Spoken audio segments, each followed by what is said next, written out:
So I got into the bowling alley on Christmas Eve about 30 minutes before they closed and got in two games real quick to do a fun comparison video. Looking at 1997 Hammer 3D Offset versus the 2011 Track 503C and then the 2020 Hammer Fugitive. The Hammer 3D Offset has an intermediate diff of 0.005 according to Mikey Pinnell in one of his videos. Track 503C is at 0.003 and then the Hammer Fugitive has an intermediate diff of 0. All three are considered symmetric.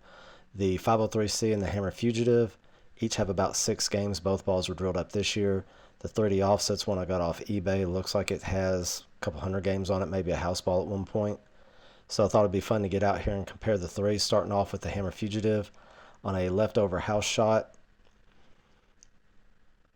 they played a little bit slicker than normal, stayed a little further right, was able to slow the ball down a little bit and get it to recover.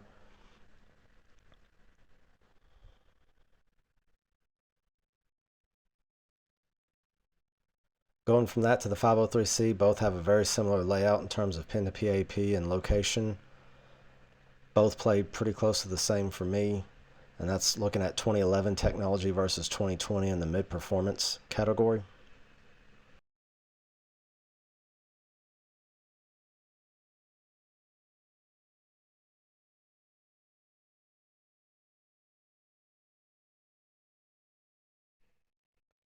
And last but not least, we have the Hammer 3D Offset. This ball had a really high number of games. Once again, it was an eBay find. Unfortunately, I did not throw it very well. I needed to add a little more tape to the thumb hole and didn't do that. So the first few shots are pulled. Then it goes really bad, throwing the ball out the window, throwing it slow, different things like that. Eventually, on the last shot, I throw a really good one. We'll use that for a slow motion comparison going from the 3D Offset to the 503C to the Hammer Fugitive.